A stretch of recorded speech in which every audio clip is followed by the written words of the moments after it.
Let us get an overview of lambda functions. A lambda function is a function which does not have name associated with it. In some programming languages, lambda functions are also known as anonymous functions. If you are familiar with AWS, don't get confused Python lambda functions with AWS lambda functions. They are significantly different. When it comes to Python lambda functions start with keyword lambda. Typically, we have simple one-liners as part of lambda functions. There are few restrictions while passing or creating lambda functions. You cannot have return statement as part of the lambda function. Whatever is the last piece of code, that will be returned automatically. Assignment operations are also not allowed as part of the lambda functions. Use lambda functions only when the functionality is simple and not used very often. It has to be functionality here, not function. This is how a typical function look like, which can accept other functions. You can see that third argument is nothing but a function and it is being used here. We have seen this earlier. If you want to invoke this mysum function with a named function, it will look like this. You have to pre-create the function. In this case, I have pre-created function I, which takes one argument and its name is n, and I'm just returning whatever is passed here. This is how you can invoke the function which is named. So I is a named function. On top of lower bound and upper bound, I passed the I also here. And you can see that the function is invoked on each and every iteration in this loop, which actually returns the value, and that value is added to total, and finally the total is returned. If you want to replicate this with lambda function, this is how it will look like. Instead of def, you have to use lambda here. There is no function name. There are no circular brackets.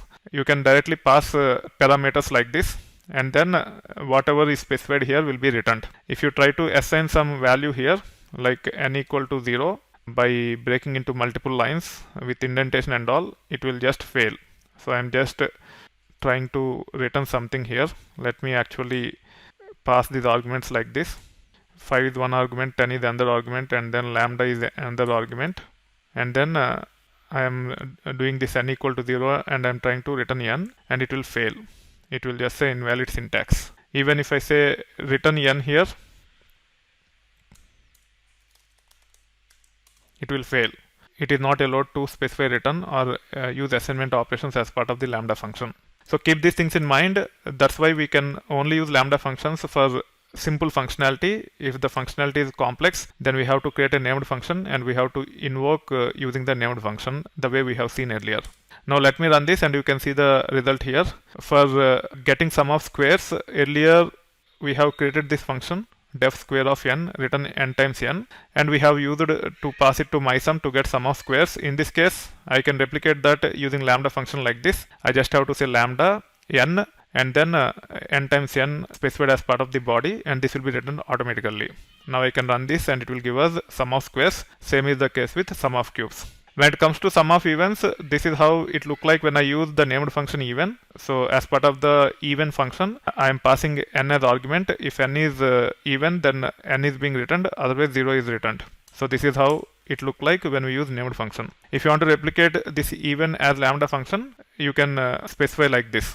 As part of the lambda function, I'm just saying n if n mod 2 equal to 0, else 0. So whatever supposed to be returned will be returned automatically, and you can see sum of evens here. You can also get sum of divisibles of 3 by just improvising on it a bit, and you should be able to get sum of divisibles by 3 between 5 and 10, which are nothing but 6 and 9, and the sum is 15. This is how you should be able to use lambda functions to invoke higher order functions. We don't need to have a named functions. However, keep in mind that the functionality should be simple and it can be expressed in one line without any assignment operation or return statement. Then you can pass it as lambda function and take care of it.